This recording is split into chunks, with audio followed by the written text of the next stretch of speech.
Hello dear students. So myself Navneet Bhandari and I welcome you to my official YouTube channel Quantum Academy Physics. आज का topic बहुत important है। आज का topic जो है बहुत ही ज़्यादा मतलब यूजफुल रहेगा अगर आप कॉम्पिटिटिव एग्जाम्स के लिए तैयारी कर रहे हो और सीबीएसई में भी इस पे कई क्वेश्चंस पूछे जा चुके हैं। तो आज हम ये जानेंगे कि अगर इलेक्ट्रिक फील्ड नॉन यूनिफॉर्म हो तो हमारी क्या अप्रोच रहेगी पोटेंशियल को कैलकुलेट करने के लिए। तो एक बार आप देखिए जरा बोर्ड पर, for non uniform electric field मैंने कुछ लाइन्स ड्रॉ कर दिए इस तरह से, है ना। नॉन यूनिफॉर्मिटी दिखा रही है यहाँ पर। अगर ये फील्ड लाइंस पैरेलल होती तो यानी कि यूनिफॉर्म इलेक्ट्रिक फील्ड है। अब इस नॉन यूनिफॉर्म इलेक्ट्रिक फील्ड में मुझे किसी ए पॉइंट से बी पॉइंट पर किसी क्यू नॉट चार्ज को मूव कराना है। अब हर पॉइंट पर देखो जरा, अगर मैं डिस्प्लेसमेंट और इलेक्ट्रिक फील्ड के बीच का एंगल देखूं तो वो चेंज हो रहा है, राइट। इलेक्ट्रिक फील्ड भी अंदर की चेंज हो रहा है। तो यहाँ पर हमारी क्या अप्रोच रहेगी, देखो आपने अब तक ये पढ़ा है dv is equal to minus E vector dot D R vector. अगर यहाँ पर मैं वेक्टर नहीं लगाता तो मैं इसको सीधा सीधा ये भी लिख सकता हूं EDR cos थीटा। Are you getting my point. तो जब भी मैं वेक्टर लगाऊंगा तो यहाँ साइन इंडिकेट करना मेरे लिए जरूरी है, ठीक है। ये नेगेटिव साइन मैं तब भी लगाऊंगा जब मैं यहाँ पर वेक्टर यूज कर रहा हूँ। ये चीज आप ध्यान से समझ लेना, ये मैंने लास्ट वीडियो में भी एक्सप्लेन किया था आपको। तो जहां पर भी कुछ नॉन यूनिफॉर्म आपका या वेरिएबल इलेक्ट्रिक फील्ड होगा, आप वहां पर अप्रोच यूज करते हो इंटीग्रेशन की। ये हमने work done by variable forces में भी यूज किया था कभी, ठीक है। तो आप बस इंटीग्रेशन कर दोगे। सपोज अगर आपने R1 से R2 मूव कर इंटीग्रेशन कर दो R1 से R2 लिमिट्स लेकर, ठीक है, dv की। और dv की वैल्यू क्या है, खुद E vector dot dr, right. तो E वेक्टर डॉट dr का जब आप इंटीग्रेशन कर दोगे ऐसे, तो आपको क्या पोटेंशियल आप कैलकुलेट कर सकते हो यहाँ पर। हाँ, पोटेंशियल आप कैलकुलेट कर सकते हो in non uniform electric field. अगर यहाँ पर इलेक्ट्रिक फील्ड कांस्टेंट है तो ये जो ई वेक्टर है ये इंटीग्रेशन के बाहर आ जाएगा, है ना। इंटीग्रेशन के बाहर आ गया तो अब अंदर क्या बचा आपके पास, dr। अच्छा, यहाँ पर ये वेक्टर हटा देता हूं मैं, यहाँ पर dr cos थीटा। तो अल्टीमेटली जब मैं इसको सोल्व करूंगा तो मुझे क्या मिल जाएगा, देखो 1 डॉट dr का अगर इंटीग्रेशन कर भी दूं तो क्या मिलेगा, r upper limit minus lower limit करूंगा तो क्या मिलेगा, माइनस ई R2 माइनस R1। क्या ये चीज यही नहीं है जो हम कैलकुलेट करना चाह रहे हैं, जो हम ऑलरेडी फॉर्मूला पुट करते हैं, ये चीज तो बन गई है। या E is equal to V is equal to E delta R। तो अगर मैं वेक्टर लगा दूंगा तो यहाँ पर नेगेटिव आ जाएगा। तो ये इंटीग्रेशन में अगर इलेक्ट्रिक फील्ड को कांस्टेंट कर दिया तो मुझे वही फॉर्मूला मिल गया जो मैं ऑलरेडी यूज करता आ रहा हूँ। तो जब भी नॉन यूनिफॉर्म इलेक्ट्रिक फील्ड होगा तो आपने ये अप्रोच का ध्यान रखना है कि आप ये अप्रोच होनी चाहिए, इंटीग्रेशन आपने करना है, ठीक है। तो ये एक सिंपल सा की पॉइंट है जो आपको पता होना चाहिए कि इलेक्ट्रिक फील्ड नॉन यूनिफॉर्म है तो वी यूज इंटीग्रेशन। अदरवाइज अगर ये कांस्टेंट होता तो इसको मैं सिंपल ऐसे भी कर सकता था R2 माइनस R1 और इंटीग्रेशन करके भी आपको वही चीज मिल रही है, ठीक है। तो इस क्वेश्चन को आप, इस पे बेस्ड जो क्वेश्चन आएंगे उनको आप इसी अप्रोच से कर सकते हो।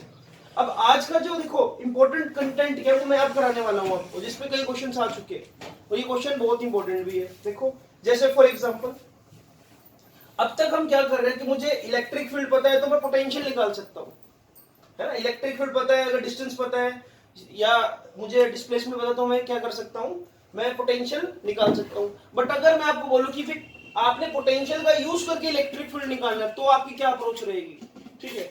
तो उसी चीज को समझने के लिए एक बार आप सामने देखते रहिए। अगर इलेक्ट्रिक फील्ड मुझे 3D में दे दिया, 3D इन द सेंस की मान लो कोई क्यू चार्ज है और इसे एक P पॉइंट पर कोऑर्डिनेट्स लिख देता हूं x y z, यहां पर मुझे क्या इलेक्ट्रिक फील्ड दे दिया, ठीक है। अब यहां पर इलेक्ट्रिक फील्ड 3D में होगा along x axis, along y axis, along z axis, ठीक है। तो इसलिए मैंने लिख दिया यहां पर E vector is Ex i cap plus Ey j cap plus Ez k cap, right. इसी तरह से ही जो डिस्प्लेसमेंट वेक्टर उसको लिख दिया dx i cap dy j cap dz k cap. x y z को मैंने वही 3D में यहां पर रिप्रेजेंट कर दिया। फॉर्मूला क्या आपके पास, dv is equal to minus E dot dr vector. अब यहां पर देखो अगर इसका डॉट प्रोडक्ट सोल्व करूं, यहां पर Ex i कैप है और Dx i कैप है, दोनों के बीच में cos थीटा, cos की वैल्यू क्या हो जाएगी 1, cos क्योंकि थीटा की वैल्यू क्या 0 डिग्री, तो i cap dot i cap क्या हो गया 1। तो सोल्व करके यहां पर ये कुछ ऐसा हो जाएगा, माइनस साइन बाहर, Ex dx प्लस Ey से dy मल्टीप्लाई करूंगा, Ey dy प्लस Ez से dz मल्टीप्लाई करूंगा, Ez dz। तो जब मैं ऐसे इसको सोल्व कर लूंगा बच्चों तो मुझे ये कुछ मिल जाएगा ऐसे, ठीक है। अब अगला स्टेप, यहां पर मैं आपको एक नया मैथमेटिकल टूल इंट्रोड्यूस करा रहा हूं जिसको बोलते हैं पार्शियल डिफरेंशिएशन। अब यहां पर x, y और z तीनों वेरिएबल है, लेकिन जब मैं पार्शियल डिफरेंशिएशन करूंगा तो मैं del v by del x, del v by del y, del v by del z, जब मैं del v by del x करूंगा तो इसका मतलब यहां पर y और z क्या है, कांस्टेंट। जब मैं del v by del y करूंगा तो यानी कि यहां पर x और z क्या है, कांस्टेंट। जब मैं del v by del z करूंगा तो यहां पर x y को क्या लूंगा मैं, कांस्टेंट। यानी कि इसका ये मतलब हुआ अगर मैं इसको डिफरेंशिएट करने लगूं तो देखो मैं यहां पर इसको सोल्व करके दिखाता हूं। ex dx का विद रिस्पेक्ट टू मुझे क्या करना है, डेल x, तो ये क्या हो जाएगा, सिर्फ ex माइनस का, और सामने क्या आ जाएगा आपके पास, del v by del x, है ना। दोनों साइड आपने एक काम करो ना, दोनों साइड आप पहले क्या डेल x से मल्टीप्लाई कर डिवाइड कर दो, फिर आप दोनों साइड डेल y से डिवाइड कर दो, फिर आप डेल z से डिवाइड कर दो। तो ऐसे करके जो मुझे वैल्यू मिलेगी del v by del x की वैल्यू मुझे क्या मिल जाएगी यहाँ पर ex, और यहाँ पर क्या आ जाएगा, नेगेटिव साइन। इसी तरह से ही del v by del y की वैल्यू मुझे क्या मिलेगी, ey, और यहाँ पर क्या जाएगा, नेगेटिव साइन। या मैं ऐसा बोल दूं कि अभी आप यहां लगा सकते हो नेगेटिव साइन ये वाला, है ना। और इसी तरह से del v by del z की जो मुझे वैल्यू मिलेगी वो क्या मिलेगी मुझे, माइनस ez। ठीक है, तो इस तरह से मेरा लिखना बिल्कुल एक्यूरेट होगा। अगर यहां पर मैं dv बाय dx लिख रहा हूं तो वो कहीं ना कहीं गलत है, क्योंकि पार्शियल डिफरेंशिएशन के केस में मैं ये लिख सकता हूं, इसको ऐसे नहीं, इसका मतलब तो क्या होगा, मैं कंप्लीट डिफरेंशिएशन कर रहा हूं। पार्शियल का मतलब क्या है कि आप अलोंग x एक्सिस अलग से कर रहे हो, अलोंग y एक्सिस अलग से कर रहे हो, अलोंग z एक्सिस अलग से कर रहे हो, इसलिए यहां पर मुझे डेल वर्ड यूज करना पड़ा। अभी मैं इसको थोड़ा सा और ब्रीफली समझाता हूं, एक बार आप इस चीज को नोट डाउन कर लीजिए बच्चों। जब आप इसको नोट डाउन कर लोगे तो आपके लिए वो चीज समझाना मेरे लिए इजी हो जाएगा। तो थोड़ा सा हमको स्पेस की जरूरत है अभी। तो देखो जरा मैंने कैसे इसको यूज किया, कैसे अप्लाई किया, एक करके दिखा रहा हूं, बाकी अपने आप समझ जाना।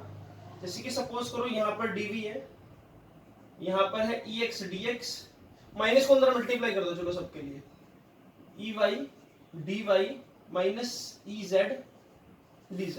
ठीक है भाई। अब जब मैं दोनों साइड डेल x और डेल x से डिवाइड कर दूंगा, ये कांस्टेंट मान के चल रहा हूं तो 0, ये कांस्टेंट मान के चल रहा हूं तो 0। यहां पर dx divide by del x दोनों ही बहुत ही स्मॉलर टर्म्स है, ये भी डिफरेंस है और ये भी डिफरेंस है, और बहुत ही माइन्यूट टर्म के लिए मैं क्या इसको कैंसिल आउट कर सकता हूं। तो अल्टीमेटली मुझे क्या मिलेगा, del v by del x equals to minus ex। I hope कि अब आपको समझ आ गया होगा। ये तब है जब मैं y और z को कांस्टेंट ले रहा हूं बच्चों।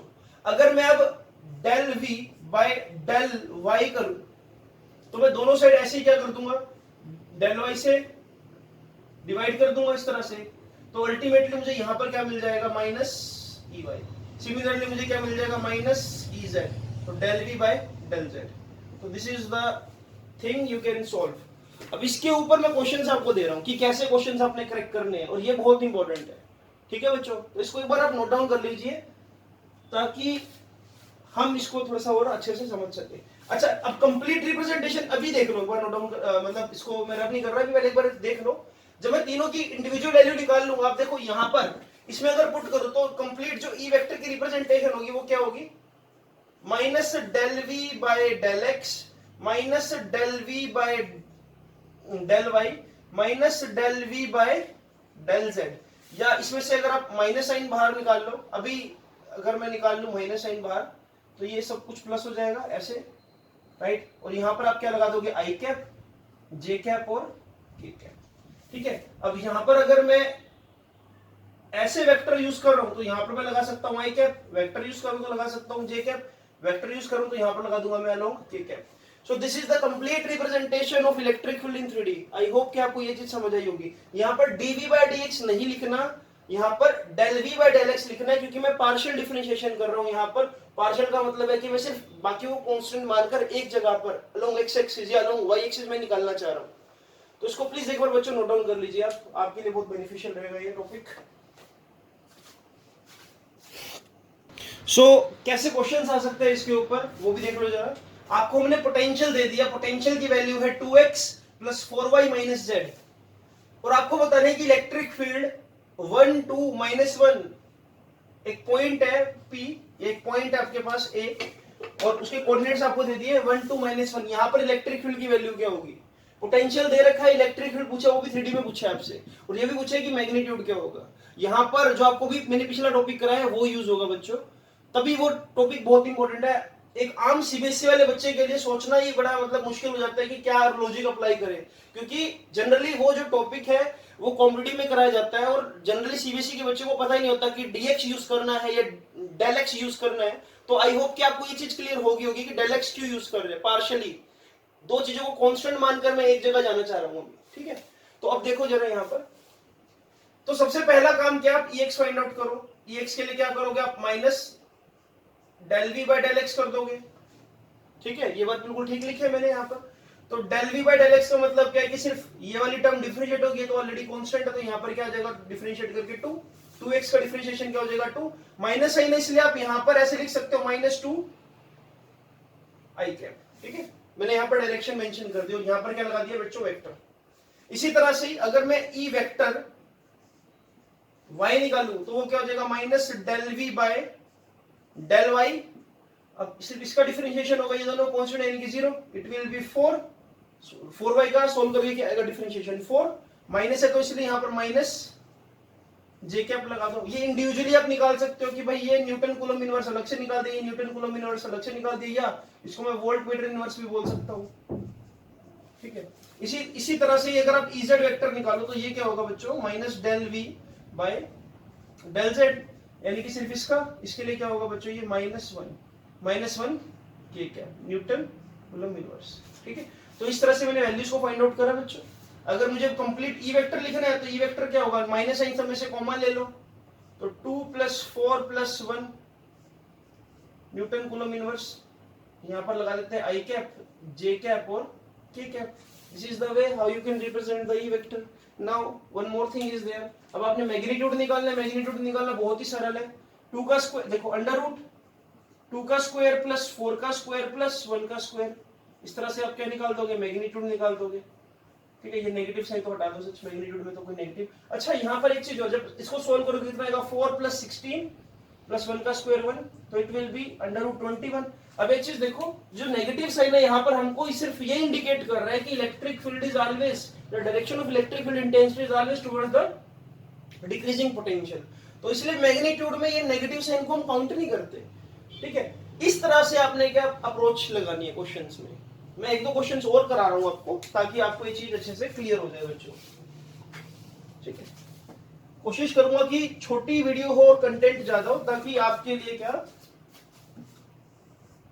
ग्रैब करना इजी हो जाए। लंबी लंबी कहानियां नहीं सुनाऊंगा, सिर्फ मुद्दे की बात करूंगा आपसे अभी मैं। अगर मैं बोलूं कि if v is given as 4x² + 4y² + 4z², ठीक है भाई, और आपने अब ई वेक्टर निकालना है एट 1, 2, -1 पर, ठीक है।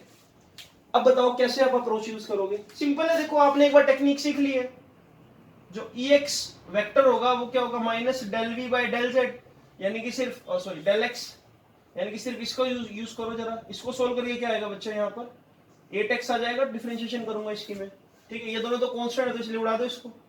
सिमिलरली EY, अभी देखो मैं अभी एक बताऊंगी गलती क्या हो सकती है आपसे। EY वेक्टर, ये अगर मैं सोल्व करूंगा तो del V by del Y, it will be 8y, right. इस तरह से EZ vector minus del V by del Z, it will be 8z। अब गलती क्या हो सकती है, आप यहां पर नेगेटिव साइन को इग्नोर कर दो। अगर मैं यहां पर वेक्टर यूज कर रहा हूं तो मेरे लिखना बहुत आवश्यक है कि मैं यहां पर negative sign as it is carry करूं। It will be I cap, it will be J cap and it will be K cap, क्योंकि वेक्टर यूज कर रहे हो यहाँ पर बच्चों। अगर यहाँ पर मैं वेक्टर यूज ना करता, अगर सिर्फ मैं EX यूज करता, EX, तो आप आई कैप, जे कैप, के कैप ना लिखो तो चल जाएगा, और नेगेटिव साइन ना लिखो तो भी चल जाएगा। बट क्योंकि यहाँ पर वेक्टर यूज कर रहे हो, यानी कि you are indicating the direction. अब x की वैल्यू कितनी है 1, तो ये क्या हो जाएगा बच्चों, 8i कैप माइनस का। y की वैल्यू कितनी है 2, तो यहाँ पर ये हो जाएगा बच्चों -16 j कैप। अब यहाँ पर k की वैल्यू कितनी है -1, k की वैल्यू -1, तो ये हो जाएगा, क्या हो जाएगा, ये हो जाएगा माइनस +8 k कैप, तो इसको अगर लिखना चाहूं तो इसको लिखने का तरीका क्या होगा, E vector equals to minus 8 I cap minus 16 J cap plus 8 K cap. तो आप इस तरह से लिख सकते हो, अदरवाइज इसको ऐसे लिख सकते हो, माइनस बाहर ले लो, 8 I cap plus 16 J cap minus 8 K cap. अगर आपने मैग्नीट्यूड निकालो तो वो भी आपको निकालना आता ही है बच्चों, राइट। तो इस तरह का क्वेश्चन आप कर सकते हो। तो एक और क्वेश्चन हम ले लेते हैं प्रॉब्लम में, ताकि हर तरह की प्रॉब्लम कवर हो जाए। तो इस तरह से मैं आपको थोड़ा वैरायटी में न्यूमेरिकल्स करा रहा हूँ। इन न्यूमेरिकल्स को काइंडली नोट डाउन जरूर करना अपनी नोटबुक्स में, ताकि आपके लिए क्वेश्चंस को क्रैक करना थोड़ा सा इजी हो जाए। जब आप एक ही टॉपिक से रिलेटेड 4-5 चीजें करते हो तो ज्यादा चांसेस होता है कि आपको वो चीज अच्छे से क्लियर हो जाए, ठीक है। तो देखो एक और क्वेश्चन दे देते हैं आपको। अगर मैं आपको पोटेंशियल कुछ ऐसे दे दूं बच्चे, X square Y plus Y square Z plus Z square X, अब कहानी में थोड़ा सा ट्विस्ट आएगा, और फाइंड ई वेक्टर एट 1, 1, -1, 1, 1, -1। अब इस क्वेश्चन को क्रैक करना कैसे है, देखो पहला आपने क्या निकालना है, electric field along X axis, तो it will be minus del V by del X. तो आपके लिए यहां पर x ही वेरिएबल टर्म है और y और z कांस्टेंट है। अब यहां पर देखो y कांस्टेंट, लेकिन y के साथ x स्क्वायर लग गया, 2x स्क्वायर। अब y बिल्कुल वही रोल प्ले कर रहा है जो 2 या 3 या 4 प्ले करता है, यानी कि 4x स्क्वायर 2x स्क्वायर। तो यानी कि आप इसको कुछ नहीं कह सकते, इसको जीरो नहीं कर सकते। तो यहां पर x स्क्वायर y का अगर मैं with respect to x differentiation करूंगा तो y कांस्टेंट होने की वजह से as it is x square का क्या हो जाएगा 2x, तो यानी कि हो जाएगा 2yx। y square z 0, z square x में x है, तो यानी कि x का 1 और z square as it is लिखा जाएगा, ठीक है। तो यानी कि जो ex की वैल्यू आई y minus 2yx plus z square, और यहां पर अगर मैं वैल्यू प्लेस करूं 1, 1, 1, चलो 1, 1, 1 अगर वैल्यू प्लेस कर दूं मैं, तो ये क्या आ जाएगा यहां पर 2 + 1 माइनस का, यानी कि -3 आई होप कि आपको ये चीज क्लियर हो गई होगी बच्चों। इसी तरह से अगर मैं ई वाई निकाल लूं, it will be minus del V by del Y, और यहां पर y मेरे लिए कांस्टेंट है, यानी कि ये वाली तीसरी टर्म तो जीरो की, उसके अंदर y है ही नहीं, तो जीरो लगा दो उसको। y स्क्वायर z, यानी कि z कांस्टेंट है यहां पर, तो ये क्या हो जाएगा 2yz। x स्क्वायर y, तो यहां पर सिर्फ क्या बचेगा आपके पास x स्क्वायर कांस्टेंट है, और y का डिफरेंशिएशन करूंगा तो 1 हो जाएगा। अब यहां पर भी आगे क्या लगा दोगे आप, ऐसे नेगेटिव साइन, क्योंकि नेगेटिव है यहां पर। x 1, 1 पुट कर दो बस, रोल तो वही है, कुछ भी नहीं है यहां पर। 1 पुट कर दो तो ये भी क्या आ जाएगा -3j कैप। सिमिलरली अगर आप z निकालोगे, it will be del v by del z। अब देखो जरा, यहां पर z और यहां पर z है, यानी कि ये जीरो हो गई। तो यहां पर सोल्व करके क्या आएगा बच्चों, y स्क्वायर, यहां पर सोल्व करके क्या आएगा 2zx, और जब मैं इसको 1, 1, 1 पुट करूंगा वैल्यू यहां पर, तो ये भी क्या हो जाएगा -3, ठीक है। सो ई वेक्टर को लिखने का तरीका क्या, माइनस साइन कॉमन ले लो, 3i cap plus 3j cap plus 3k cap, right.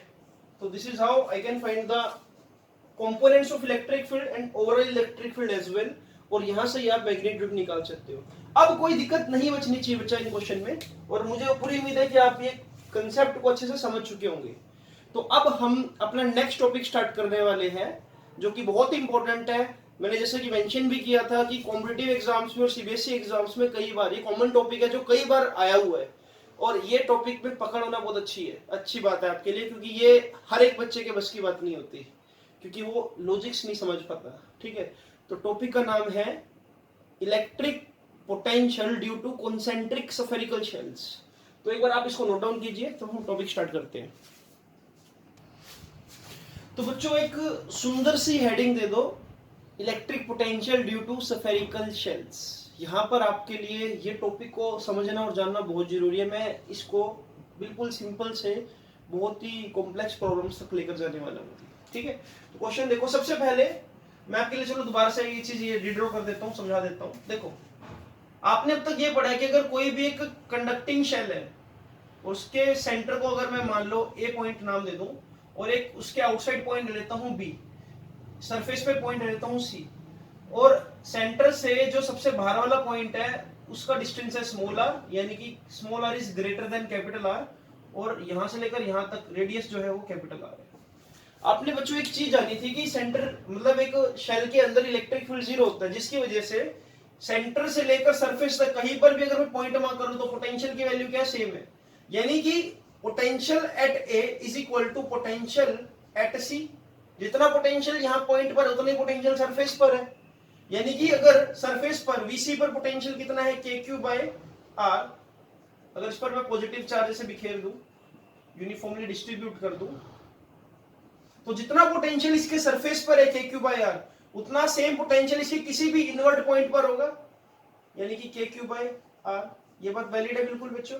अगर मान लो मैं ये बोलूं कि भाई ये वाला पॉइंट है तो कितना पोटेंशियल है के क्यू बाय आर, ये वाला पॉइंट है के क्यू बाय आर, ये वाला पॉइंट है के क्यू बाय आर, ये वाला पॉइंट है के क्यू बाय आर, अंदर की तरफ जो मर्जी पॉइंट लो वो क्या होगा के क्यू बाय आर। अच्छा, उसके बाद अगर मैं पोटेंशियल एट बी की बात करूं तो सफेयर की वजह से यहां पर पॉइंट बी जो कि आर डिस्टेंस दूर है, तो यहां पर पोटेंशियल कितना होगा K Q by small R, K Q by small R, और ये स्मॉल आर की वैल्यू ज्यादा है ना, small R is greater than R, तो यानी कि मैं ये बात बोल सकता हूं यहां पर potential at A is equal to potential at C is greater than potential at B. सबसे कम पोटेंशियल यहां पर और यहां पर क्या होगा सेम। और मुझसे पूछ रहा था कि यहां पर चलो इस साइड बताओ, तो यहां पर भी सेम सरफेस है, यहां पर बताओ सेम, यहां पर बताओ सेम, तो ये चीज बहुत इंपॉर्टेंट है। क्लियर है? अच्छा, अब सोचो कि ये चीज मैं आपके लिए दोबारा ड्रॉ कर देता हूं। इमेजिन करो एक कंडीशन, कंसेंट्रिक अफेयर्स के लिए मैं ये चीज कैसे यूज करूंगा, देखो जस्ट इमेजिन कि एक सफेयर लिया आपने यहां पर x, एक और सफेयर जो कि इसे साइज में बड़ा है, इसको नाम दे दिया आपने y। ठीक है, छोटे वाले सफेयर की जो रेडियस है बच्चों वो ले ली हमने स्मॉल ए, और बड़े वाले सफेयर की जो रेडियस है बच्चों वो हमने ले ली capital B. Clear? Sorry small B. छोटे वाले स्फीयर को नाम दे देते हैं हम, क्या नाम को दे दिया हमने, सच छोटे वाले स्फीयर को हम चार्ज क्या दे सकते हैं, हमने चार्ज दे दिया Q1, और बड़े वाले स्फीयर को क्या चार्ज दे दिया हमने Q2। क्लियर है? अब आपसे ये पूछा गया find total potential, question is very important, find total potential at x and y। इस x और y पर टोटल पोटेंशियल निकालना है अपने, कैसे निकालोगे, बड़ा इंपॉर्टेंट क्वेश्चन है। चलो देखते हैं। तो पहले पोटेंशियल एट x की बात करें हम बच्चों। देखो x सरफेस ये रहा, तो what will be potential at x। सोचो क्या ये x पॉइंट बड़े वाले स्फीयर के अंदर लाई कर रहे हैं, है ना, बड़े वाले स्फीयर के अंदर इनसाइड है, और मैं इसको ऐसे लिख सकता हूं, यहां पर पोटेंशियल क्या होगा vy या vy potential due to y inside, क्योंकि बड़े वाले सफेयर के अंदर है वाला पॉइंट, और छोटे वाले सफेयर के सरफेस के ऊपर ही है, प्लस vx सरफेस। तो मैं ये टर्म यूज कर सकता हूं। देखो तीन ही चीजें लगेगी, इनसाइड, सरफेस और आउटसाइड। अब ये जो x है छोटे वाले के लिए सरफेस पर है, बड़े वाले के लिए इनसाइड है, तो इनसाइड के लिए वही फॉर्मूला होगा जो सरफेस के लिए है। तो यानी कि अगर मैं पोटेंशियल एट y कैलकुलेट करूं जिसकी रेडियस b है, जैसे कि पोटेंशियल आपने यहां पर c के लिए कैलकुलेट किया था जिसकी रेडियस r थी, तो वो क्या आया था आपके पास Q2 चार्ज है यहां पर, तो मैं इसलिए क्या लिखूंगा यहां पर बच्चों कि Q2 y के लिए इनसाइड का मतलब वही है जो उसके लिए सरफेस है y के लिए, तो ये टोटल रेडियस कितनी है इसकी b, तो इट विल बी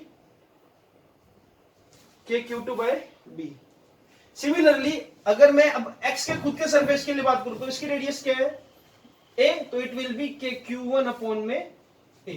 तो total potential let x will be, इसमें से आप कॉमन क्या ले सकते हो, k कॉमन ले लो, तो it will B Q2 by b plus Q1 by में a।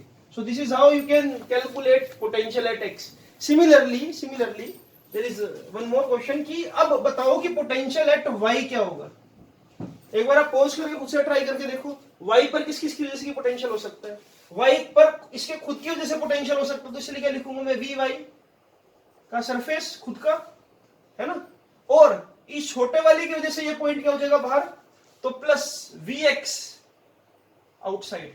तो जब आप इस y पॉइंट की बात कर रहे थे, जैसे कि मैंने बताया आपको, इसके खुद के सरफेस की वजह से और इनर सफेयर की वजह से यहां पर होगा, तो y का सरफेस का मतलब क्या हुआ, k क्या हुआ अपॉन में इस बड़े वाले सफेयर की रेडियस कितनी है b, plus x outside, x के लिए यहाँ पर इस पॉइंट पर डिस्टेंस कितना है, ये सेम b, तो it will be what, kq upon में b। तो जो इसका आंसर होगा potential at y, it will B kq। अगर मैं इसको ऐसे लिख लूं, kq बाहर निकालू 1/b प्लस 1/b, तो it will be what 2/b, यानी कि 2kq/b। So this is how I can solve the questions on concentric spheres। मुझे पूरी यकीन है कि आपको ये चीज बेटा से समझ आ चुकी होगी। अब मैं 3 concentric spheres के एक एग्जांपल लेने वाला हूँ, उसको आप देख लीजिए जरा एक बार अभी बोर्ड पर। तो बच्चों बहुत ही अमेजिंग क्वेश्चन कराने वाला हूँ, ये कॉम्पिटिटिव में भी आ चुका है और सीबीएसई के सैंपल पेपर का भी पार्ट रह चुका है क्वेश्चन। ये क्वेश्चन अगर आपने कर लिया खुद से, या अगर आपने अच्छे से समझ लिया, तो इसके बियॉन्ड कुछ भी नहीं है, फिर आप कॉन्सेंट्रिक स्फीयर्स को बहुत अच्छे से खत्म कर सकते हो। समझते हैं, यहाँ पर देखो 3 कॉन्सेंट्रिक स्फीयर्स है बच्चों। One sphere is A, other is B and bigger one is C. ठीक है, छोटे वाले स्फीयर की रेडियस है ए, उससे बड़े वाले की बी और सबसे बड़े वाले की सी। ये भी क्लियर हो गया होगा आपको। सबसे छोटे वाले स्फीयर पर क्या हुए चार्ज है, उससे बड़े वाले स्फीयर पर माइनस क्या भी चार्ज है टोटल, और उससे सबसे बड़े वाले स्फीयर पर क्या चार्ज है, प्लस क्या उसी चार्ज है। क्लियर? ओके, ये मैं इनके टोटल चार्ज की वैल्यूज लिखी है कि भाई क्यू भी ये है और क्यू सी ये वाला चार्ज। ठीक है, अब आपको बताना है कि पोटेंशियल एट ए, बी और सी क्या होगा in terms of surface charge density. तो पहले हम जनरल पोटेंशियल कैलकुलेट कर लेते हैं। देखो, अगर मैं पोटेंशियल एट ए की बात करूं, यहां पर मैं डॉट लगा देता हूं यहां पर। देखो, पोटेंशियल एट ए पर किस किस वजह से चार्ज हो सकता है, इसके खुद की वजह से, तो मैं लिख रहा हूं वी ए सरफेस, या वी ए एस लिख देता हूं, एस का मतलब सरफेस, इसके खुद के सरफेस की वजह से, प्लस ये बी स्फीयर का इंटरनल पॉइंट है तो plus V B inside, plus ये सी स्फीयर का भी इंटरनल पॉइंट है तो वी सी इनसाइड। क्लियर है बात ये वाली? चलो अब देखो, ए का खुद का सरफेस रेडियस कितनी है कि देखो, ए तो मैं लिख देता हूं यहां पर के क्यू अपॉन में ए, प्लस वी बी आई। अब बी जो स्फीयर है बच्चों, वी स्फीयर का जितना पोटेंशियल इसके खुद के सरफेस पर होगा उतना इसके इंटरनल पॉइंट पर होगा, तो खुद के लिए इसका पोटेंशियल कितना होता है, वी यहां पर इसकी रेडियस कितनी है बी, तो यानी कि ये क्या होता है के क्यू बाय बी, और क्यू की वैल्यू कितनी है माइनस क्यू बी, तो यानी कि यहां पर क्या आ जाएगा माइनस के क्यू, पहले वाले में के क्यू ए है ना तो ए लगा देता हूं, यहां पर क्यू बी लगा देता हूं, इसको थोड़ा बड़ा लिख देता हूं ताकि आपको क्लियर हो जाए, के क्यू ए अपॉन में ए, राइट, प्लस वीबीआई के लिए क्या हो जाएगा माइनस के क्यू बी अपॉन में बी, माइनस साइन बीच में आ गया, और सी की वजह से यहां पर, अब सी के सरफेस पर कितना होता है के क्यू बाय सी, तो यहां पर जो इंटरनल पॉइंट है यहां पर भी क्या होगा के क्यू बाय सी, तो बच्चों यहां पर मैं क्या ऐड कर दूंगा प्लस के क्यू सी बाय में सी, राइट। इसमें से कॉमन जो है वो बाहर निकालो, के कॉमन, यानी कि 1/4 पाई एप्सिलॉन नॉट कॉमन, अंदर क्या बचा क्यू ए अपॉन में ए, माइनस क्यू बी अपॉन में बी। अब इस ए से ये कैंसिल ना कर देना, ये बस इसके पैरों में नहीं लगा रखा है, राइट, ये नोटेशन है just, plus Q C upon में सी। अगर मैं सिग्मा की टर्म्स में लिखूं, आपको पता है सिग्मा का मतलब क्या होता है, charge over area 4 pi R square, तो यहां पर Q A Q B Q C को अगर मैं डिफाइन करूं, क्यू ए का मतलब क्या हो जाएगा बच्चों यहां पर 4 pi epsilon naught as it is, Q A का मतलब हो जाएगा सिग्मा इनटू में। अब ये एक चीज नोट कर लेते हैं कि क्या सबकी सरफेस चार्ज डेंसिटी इक्वल है, ये भी जानना बहुत जरूरी है। नहीं, हमको ऐसे दे रखा है कि इसकी surface charge density plus sigma है, इसकी माइनस सिग्मा है और इसकी प्लस सिग्मा है, तो ये भी गिवन था अपने को। तो अब देखो क्या वो के लिए क्या आ जाएगा सिग्मा इनटू में 4 pi A square divide bye ए, क्या बी के लिए क्या आ जाएगा minus sigma 4 pi B square upon में बी, क्या उसी के लिए क्या आ जाएगा plus sigma 4 pi C square upon में सी।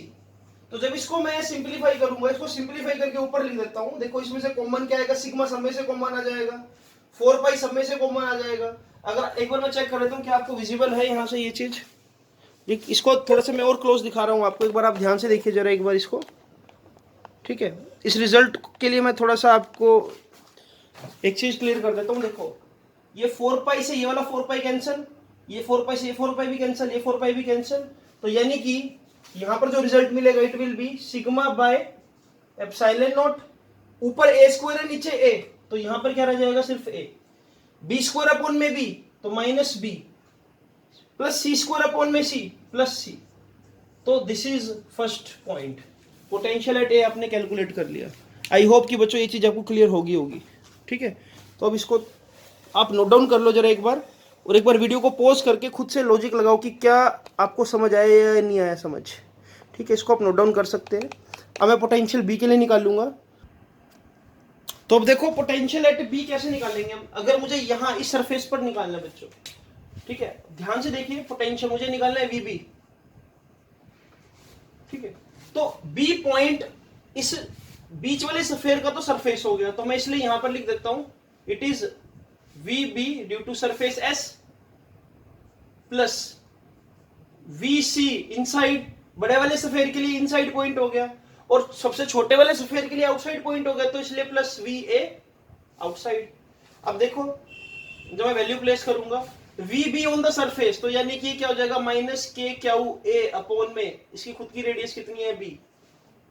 ठीक है, उसके बाद आएगा plus V C inside, inside है तो वही रिजल्ट लगेगा जो पिछली बार यूज किया था, के क्यू सी अपॉन में सी।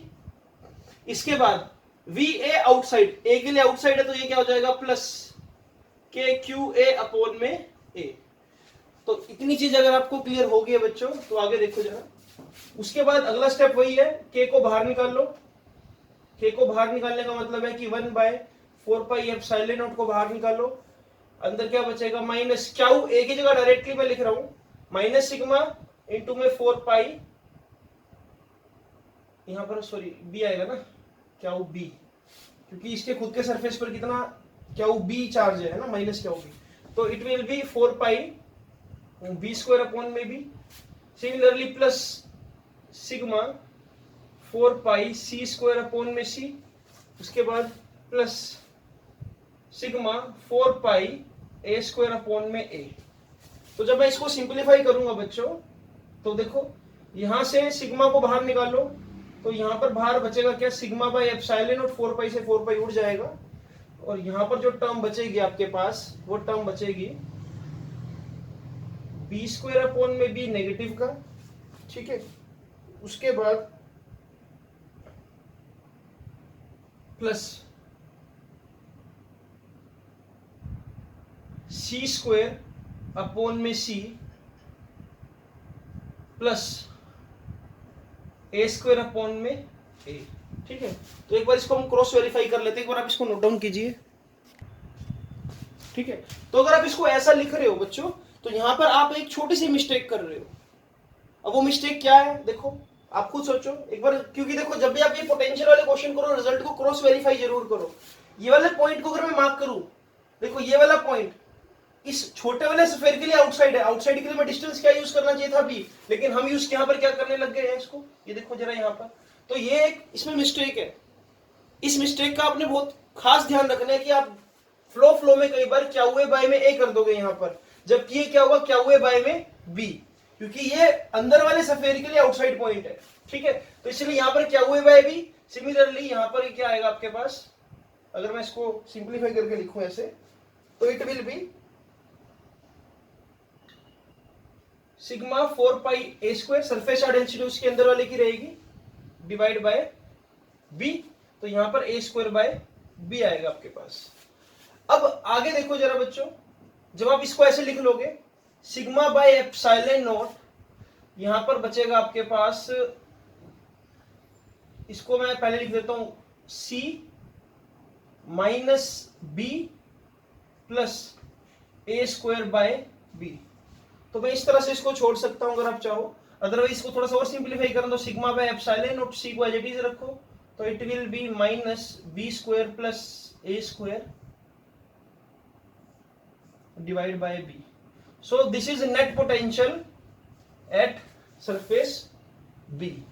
तो इसी तरह से ही जब आपने net potential at surface B निकाल लिया, अब हम निकालेंगे net potential at surface C. यानी कि यहाँ पर, राइट। इसको एक बार नोट डाउन करो बच्चों, इस बात का खास ध्यान रखना जो मैंने मार्क करी है यहाँ पर। कई बार हम इसको क्या फ्लो में के क्यू ए समझकर रेडियस को भी ए ले लेते हैं, लेकिन देखो ये इसके लिए ये वाला डिस्टेंस हमने काउंट करना है। ये वाला डिस्टेंस कितना है बी। तो सी पॉइंट के लिए मैं देखो नीचे सोल्व कर रहा हूं, ठीक है। सी पॉइंट के लिए मुझे निकालना है पोटेंशियल एट सी। अब देखो सी जो है, एक तो खुद का सी का सरफेस होगा, सी एस सरफेस, और बी के लिए आउटसाइड पॉइंट है ये, तो यानी कि वी बी आउटसाइड ओ लिख रहा हूं। और सिमिलरली अंदर वाले सफेयर के लिए भी क्या आउटसाइड पॉइंट है, तो यानी कि मैं लिख दूंगा वी ए आउटसाइड। अब देखो जरा एक चीज ध्यान से, V potential at C will be V C S, इसे खुद के सरफेस की वजह से कितना होगा, के क्यू सी अपॉन में सी, के क्यू सी अपॉन में सी होगा ना। ये टोटल रेडियस कितनी है इसकी, सी है, देखो ये इसे खुद के सरफेस के लिए। बी आउटसाइड, बी आउटसाइड, अब ध्यान से देखो बी आउटसाइड, एक बार आप प्लीज इसको एक बार नोट डाउन कर लीजिए। मैं इसको ना क्लियरली यहां पर सोल्व करता हूं ताकि आपके लिए कोई कंफ्यूजन ना हो। तो देखो बच्चों पोटेंशियल एट सी कैसे निकालेंगे। सी सबसे ये वाला पॉइंट आउटसाइड पॉइंट अगर हम ले ले, potential due to C, C की वजह से on the surface plus B की वजह से आउटसाइड प्लस ए की वजह से आउटसाइड। तो अगर इसको मैं लिखूं तो it will be K Q C divide by C plus K Q B. अब बी सरफेस ये रहा, ठीक है। और मैं कितना डिस्टेंस दूर निकालूं सेंटर से, सी डिस्टेंस दूर। देखो ना इसके सेंटर से डिस्टेंस लोगे, अब ये सेकंड वाले सफेयर का सेंटर ये रहा, सेंटर से यहां तक का डिस्टेंस कितना है सी, तो K Q B by C plus, okay Q B जो है वो नेगेटिव नेचर का, तो इसलिए यहां पर क्या आ जाएगा, नेगेटिव आ जाएगा, प्लस वी ए आउटसाइड, और अंदर वाले सफेयर से डिस्टेंस कितना लोगे आप, सी। अब यहां पर के बाय सी आ गया कॉमन, अंदर क्या बचेगा बच्चों, अंदर बचेगा, अगर आप देखो इसको सोल्व करो, क्या उसी को लिख सकते हो आप, sigma 4 pi C square minus sigma 4 pi B square plus plus plus sigma 4 pi A square. अब सी को अगर अंदर मल्टीप्लाई करा भी, डिवाइड करा भी दो इस तरह से, तो आपको जो रिजल्ट मिलेगा, अगेन देखो के को मैं यहाँ पर ओपन करके लिख देता हूँ 1/4 पाई एप्सिलॉन नॉट, 4 पाई से 4 पाई उड़ा दो तो सिग्मा बाहर आ गया, एप्सिलॉन नॉट भी बाहर ही रहेगा, इसको अंदर लाने की जरूरत नहीं है अभी। तो ये हो जाएगा आपके पास C minus B square by C plus A square by C. So this is net potential at outermost point. So इस तरह से आपने तीनों पॉइंट पर बच्चों पोटेंशियल काउंट कर लिया, ठीक है। तो इस तरह से आप सोल्व कर सकते हो, ठीक है। इस क्वेश्चन को आपको कम से कम 2 बार करने की जरूरत है, तब जाकर आपके दिमाग में बैठेगा ये। और ये तभी बोल रहा हूँ कि कॉम्पिटिटिव पॉइंट ऑफ व्यू से बहुत इंपॉर्टेंट है बच्चों। अब रिलेशनशिप देखो कैसे निकलते हैं रेडियस में, वो हम सीखेंगे, इसको नोट डाउन कर लीजिए एक बार। तो how to find relationship between radius, मैंने क्या किया यहाँ पर, तीनों के पोटेंशियल की वैल्यू एक बार लिख दी है। पोटेंशियल एट सी निकाल दी हमने, पोटेंशियल एट बी निकाला था, पोटेंशियल एट ए निकाला था, तो तीनों वैल्यूज लिख दी। अब जस्ट सी, मैं अब रेडियस में अगर रिलेशन निकालना चाहूं तो एक चीज आप ध्यान से समझो, अगर मैं ये मान के चलूं कि भाई यहाँ पर सिर्फ एक ये बड़े वाला सफेयर है, तो सिर्फ इस बड़े वाले सफेयर के इस पॉइंट पर और एक अंदर वाले पॉइंट पर अगर पोटेंशियल मैच करूं तो क्या वो सेम होगा। ये बात तो हमने पढ़ी है, ये बात तो हम जानते हैं कि सरफेस पर जो पोटेंशियल है उतने उसके किसी भी इंटरनल पॉइंट पर पोटेंशियल होगा। अब एक काम करते हैं, इस इंटरनल पॉइंट को मान लेते हैं पोटेंशियल एट ए और इसको ले लेते हैं पोटेंशियल एट सी। तो यानी कि यहाँ पर जितना पोटेंशियल है उतनी पोटेंशियल ए पर होना चाहिए। तो अगर मैं 1 और 3 को कंपेयर कर दूं इक्वेशन को, सी, अब इस सफेद का तो कोई हमको नीड है नहीं, मैं पोटेंशियल एट सी को पोटेंशियल एट ए से कंपेयर कर सकता हूं, क्योंकि पोटेंशियल क्या होगा, सेम होगा। मैं बी से भी कंपेयर कर सकता था, वहां पर भी पोटेंशियल सेम है, बट इक्वेशन सिंपलीफाई हो जाएगी यहां से। तो as we know potential outside, potential on the surface is equal to potential inside, so potential at A should be equal to potential at C, है ना। एक सबसे अंदर वाला सफेद ले लिया और एक सबसे बाहर वाला सरफेस ले लिया। तो इनको कंपेयर करो तो क्या आ रहा है, देखो sigma by epsilon not potential due to A, और यहां पर है a minus B plus C, और इसको कंपेयर किससे कर रहे हम, equals to sigma by epsilon not C minus B square plus A square, या इसको सी स्क्वायर ऐसे लिख लेते हैं हम, और अपॉन में ले लेते हैं हम क्या, सी। तो दिस इज द टर्म। अगर मैं कंपेयर कर रहा हूं तो यहां से ये चीज तो उड़ी गई, सिग्मा बाय एप्सिलॉन से सिग्मा बाय एप्सिलॉन उड़ा दो इसको। तो देखो मैं इसको ये लिख सकता हूं a minus B plus C. Similarly सामने क्या है, सामने भाई हमारे पास है C square minus B square plus A square. इसको अगर मैं चाहूं तो ऐसे भी लिख सकता हूं, ए स्क्वायर माइनस बी स्क्वायर और साथ में क्या है प्लस सी स्क्वायर, ठीक है। तो इसमें भी कोई बुराई वाली बात नहीं है। तो हमको ये चीज सोल्व करनी है, ये हमारे सामने की एक छोटी सी प्रॉब्लम है। तो कैसे सोल्व की जा सकती है, कैसे सोल्व की जा सकती है, एक बार आप इसको नोट डाउन कर लो कि मैं क्या यूज कर रहा हूं। यहाँ पर एक वर्ड जरूर लिख लेना कि भाई potential inside is equal to potential on the surface, so we can equate potential at A is equal to potential at C, right? तो अपने पास ये इक्वेशन बन रही है यहाँ पर, इस इक्वेशन को ध्यान से, अच्छा यहाँ C भी तो आएगा फॉर्म में, है ना। ये इक्वेशन ऐसे बन रही है, इसको अपने को सोल्व करना है।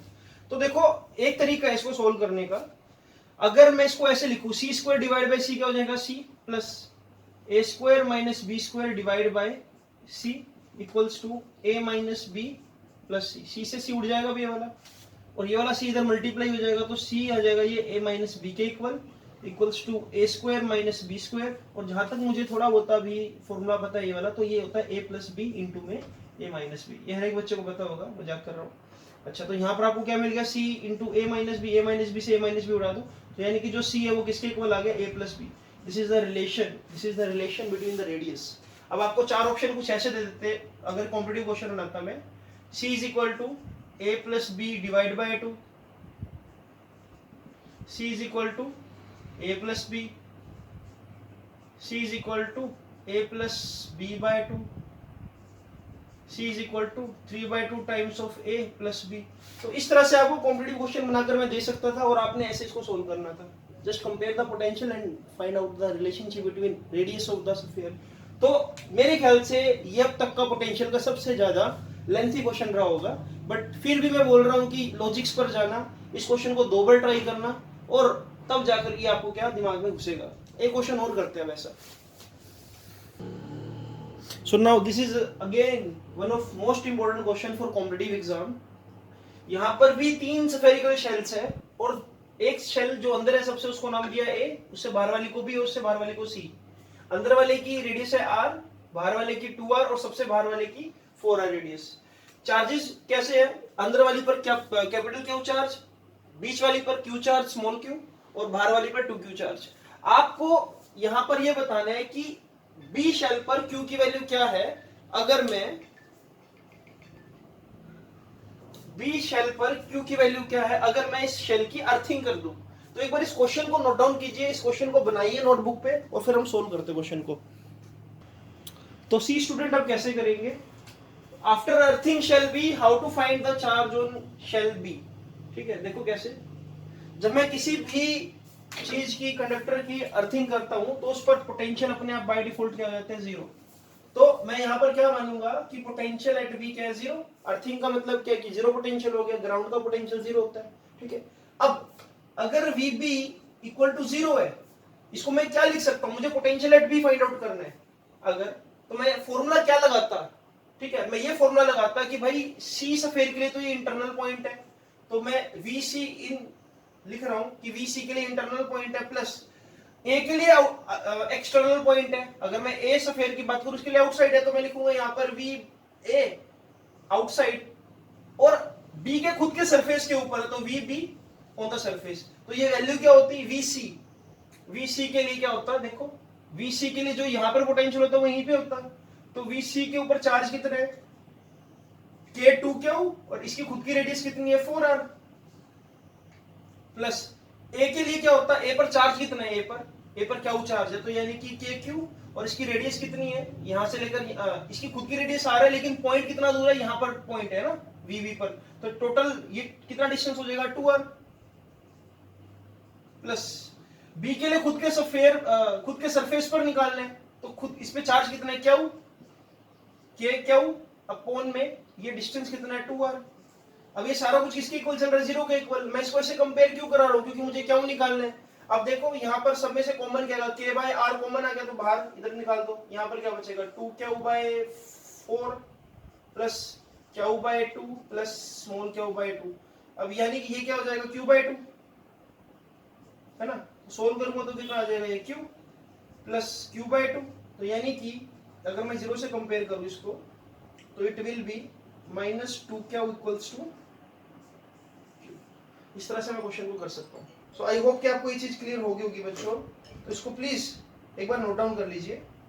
तो इस तरह से मैं एक चार्ज को निकाल सकता हूँ, Q is equal to minus two Q.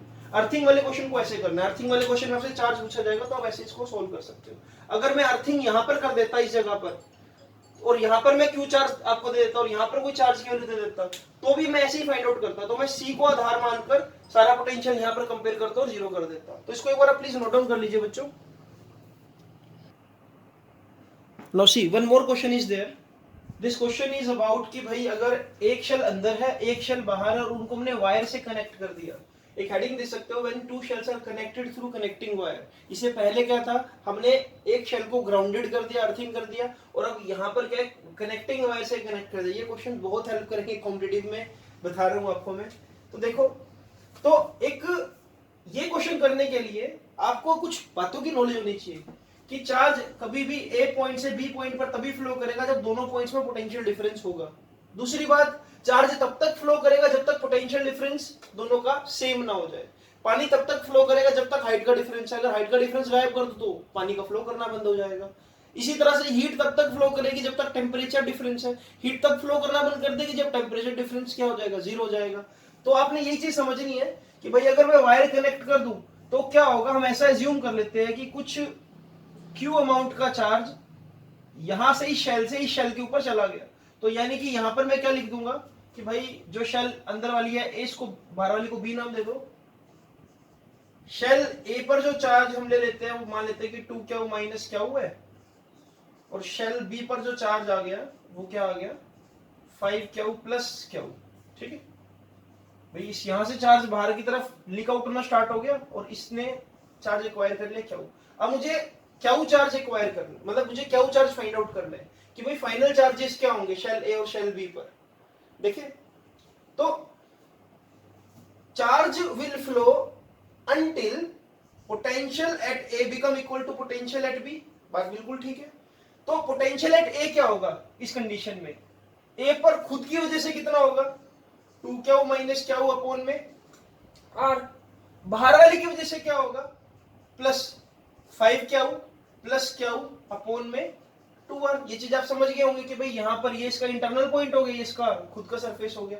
Potential at B, B इसकी वजह से आउटसाइड वाला पॉइंट, आउटसाइड के लिए मैं क्या यूज करूंगा, टू क्यू माइनस क्यू, और आउटसाइड के लिए डिस्टेंस कितना है, टू आर, साथ में क्या लगा दिया के। ठीक है, और इसका खुद की वजह से सरफेस पर कितना होगा, plus five Q plus Q upon में टू आर। आई होप कि ये चीज क्लियर होगी आपको बच्चों। अब अगर मैं इसको सिंप्लीफाई करूं, इसको मैं सोल्व करूं, चलो आप इसको खुद से सोल्व करो एक बार, देखो आपका आंसर क्या है। एक बार पॉज करो वीडियो को, देखो क्या बन रहा है आपसे। तो इसको नोट डाउन कर लो। देखो, पोटेंशियल ड्यू टू ए, यहां पर के लगाना भूल गया मैं, के लगा लेना यहां पर जरा साथ में। कई बार जल्दी जल्दी में छोटी मोटी मिस्टेक्स हो जाती है, इन चीजों का आप ध्यान रखना, आप बंद कर रहे हैं गलती, क्योंकि ये बहुत इंपॉर्टेंट है। ठीक है, तो यहां से के कैंसिल कर दूं मैं, के से के कैंसिल हो जाएगा सभी का। अब ये सिचुएशन है, इसको आपने सोल्व करना है। देखो सोल्व कैसे करोगे, सोल्व कैसे कर सकते हैं इसको।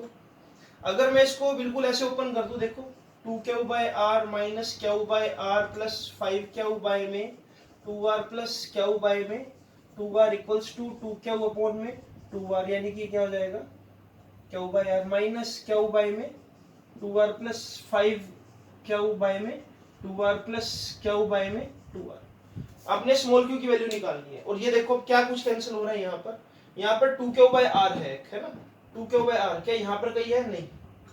ठीक है, माइनस क्यू बाय आर है, माइनस क्यू बाय आर नहीं। अब यहाँ पर देखो जरा, इससे ये कैंसिल आउट हो रहा है।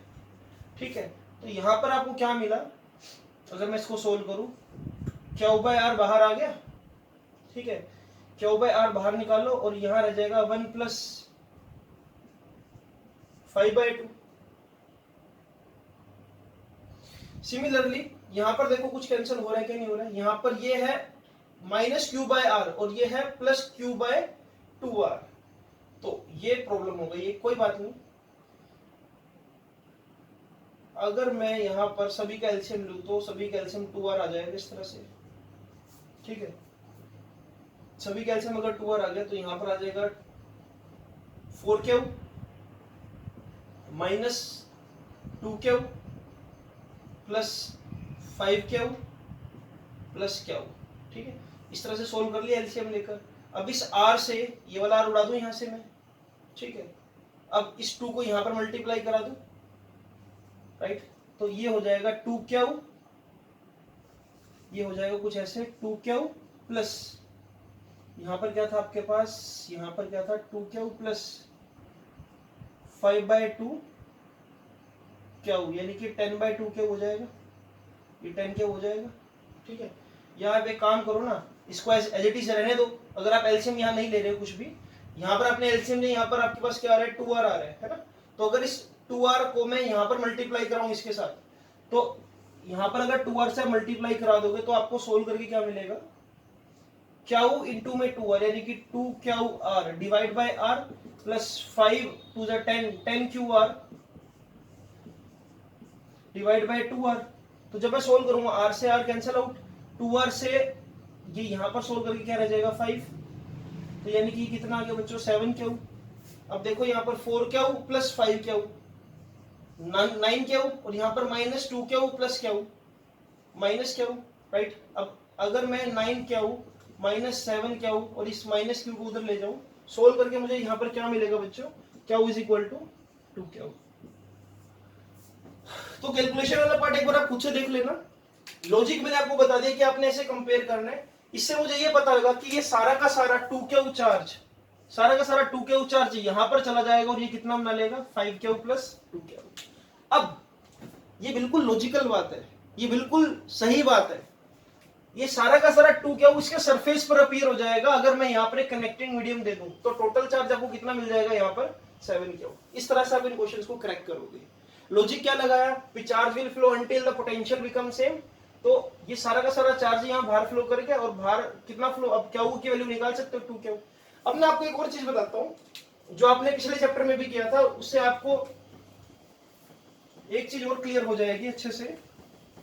देखो सुनो इस बात को ध्यान से, अगर सेंटर में प्लस q चार्ज है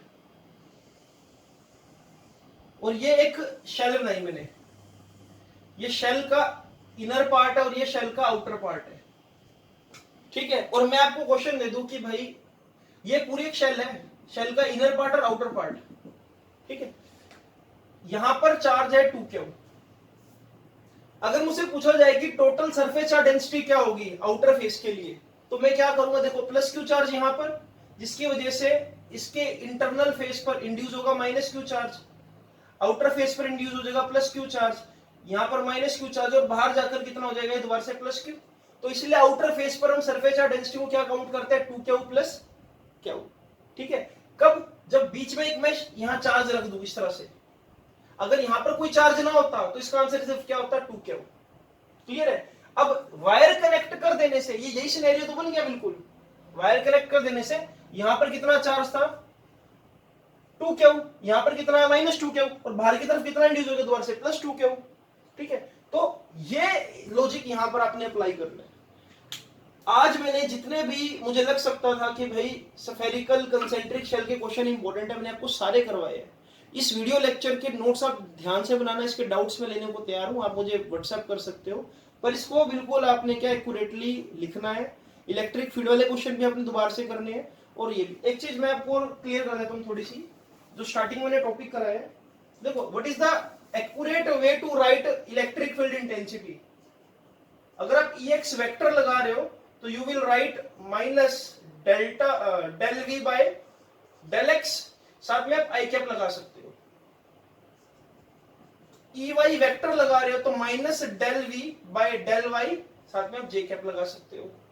इसी तरह से EZ वेक्टर लगा रहे हो तो minus del V by del Z, यहां पर आप के कैप लगा सकते हो, ठीक है। जब आप इसको कंबाइनली लिखते हो ई वेक्टर की फॉर्म में, तो आप ऐसे लिखोगे, माइनस बाहर कॉमन ले लो, del V by del X I cap plus del V by del Y J cap plus del V by del Z J cap, ठीक है। तो ये आपने इस तरह से रिप्रेजेंट करना है, यहां पर वेक्टर और यहां पर डायरेक्शन। अब कमेंट बॉक्स में आपने मुझे क्वेश्चन का आंसर देना है, तो आज भी हम एक क्विज क्वेश्चन आपके लिए छोड़ देते हैं। देखते हैं कि आप क्वेश्चन को क्रैक कर पा रहे हो कि नहीं कर पा रहे हो, राइट। तो अभी सामने बने। तो बच्चों आज का जो क्विज क्वेश्चन है वो ये है, क्वेश्चन हम बनाते हैं खुद से। एक इनर सफेयर है, इसको नाम दे दिया हमने ए। एक आउटर सफेयर है, इसको नाम दे दिया बी।